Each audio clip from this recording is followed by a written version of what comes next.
Bismillahirrahmanirrahim. Assalamualaikum warahmatullahi wabarakatuh. Handamna salaman amma ba'du.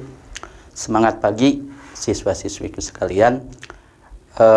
Bertemu lagi dengan Bapak pada pembelajaran pendidikan agama Islam dan budi pekerti.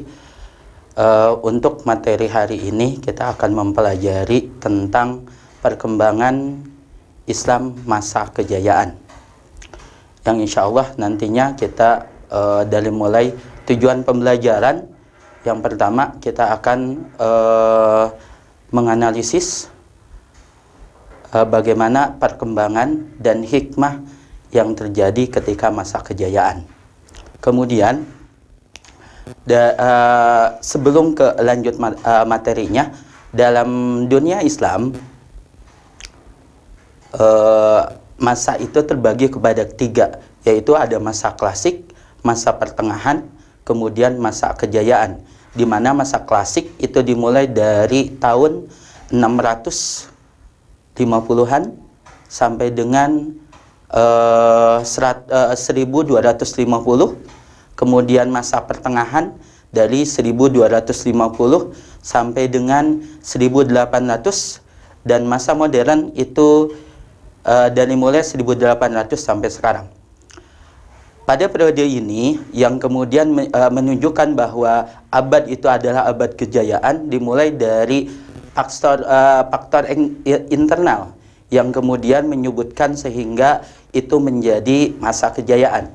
Yang pertama dari faktor internal, yaitu karena konsistensi atau istiqomahnya orang-orang Islam dalam mengamalkan ajaran agama Islam itu sendiri.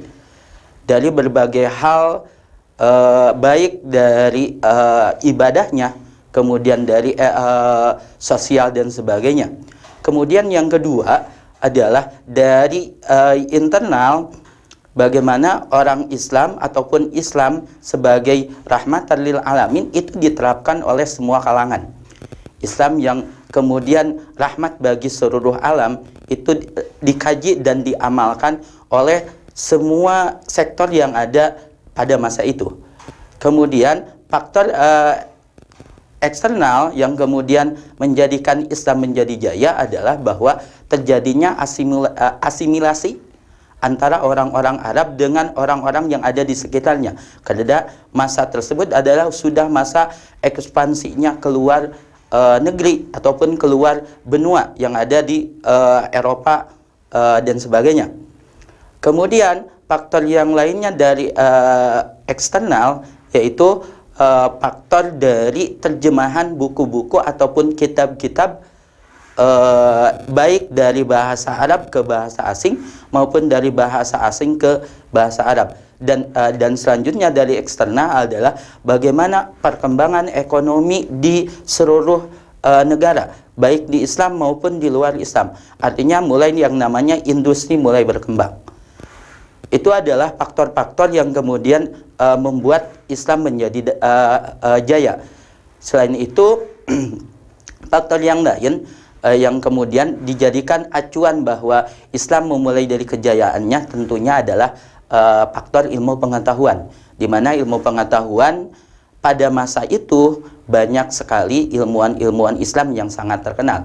Dimulai yang pertama mungkin dari yang namanya ada Ibnu Sina. Ibnu Sina sebagaimana dikenal dengan doktornya doktor gitu kan, karena beliau seorang yang sangat alim dalam ilmu agama dan beliau sangat baik dalam kedokterannya, sehingga disebut dengan ataupun beliau mempunyai membuat buku ataupun kitab Qanun fi at-Tibb yang menjadi rujukan semua orang dalam hal kedokteran. Apalagi ketika masa itu belum adanya alat-alat secanggih sekarang, tapi beliau mampu kemudian mengembangkan dengan baik kedokteran. Kemudian yang kedua ada Ibnu Rus. Ibnu Rus lebih terkenal lagi, beliau kalau di barat terkenal dengan Averroes. Beliau terkenal dengan filsafatnya, walaupun di dunia Islam pun beliau sangat terkenal dengan berbagai ilmu pengetahuannya, baik yang ilmu keagamaan maupun tadi filsafatnya ataupun ilmu matematikanya.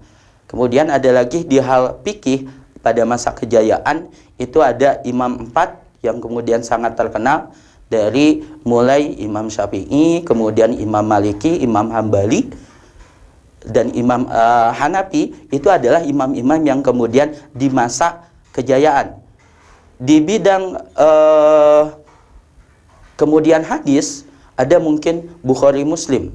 Di bidang tafsir itu ada yang namanya Ar-Razi dan sebagainya. Banyak sekali bidang-bidang yang kemudian menjadi keemasan, menjadi kejayaan karena ilmunya yang sangat mumpuni dan ilmunya yang sangat kemudian mendalam. Ataupun yang mungkin kalau di Indonesia sangat terkenal, yaitu dikenal dengan Hujjatul Islam, yaitu Al-Ghazali. Beliau pengarang kitab dengan kitabnya kemudian Tahaffudzul Falasafah, ataupun kitabnya yang sangat terkenal yaitu Ihya Ulumuddin, di mana itu tentang kajian keilmuannya. Ada sangat banyak sekali, selain daripada itu sangat banyak sekali ilmuwan-ilmuwan yang mungkin oleh siswa-siswi sekalian bisa dilihat di PowerPoint ataupun dilihat di buku paket dan yang lainnya untuk lebih jauh mengenal tokoh-tokoh masa kejayaan. Selain tokoh, ada juga dalam hal kalau kita bisa melihat hari ini ada bangunan-bangunan yang mana itu menjadi ciri ataupun menjadi kebanggaan orang Islam sampai sekarang. Mungkin kalau di Turki, Lumus itu menjadi kebanggaan orang Islam hari ini, yang kemudian baru-baru ini dijadikan diresmikan menjadikan masjid. Kemudian di yang lainnya, kalau Anda jalan-jalan mungkin ataupun pernah melihat salah satu keajaiban dunia, yaitu di India, yaitu Taj Mahal. Dari paparan tadi, dari tokoh-tokoh yang Bapak sampaikan, bisa kemudian itu menjadi suri teladan bahwa kekurangan bukan menjadi alasan bahwa kita tidak menjadi seorang ilmuwan yang akan dikenang oleh sepanjang masa.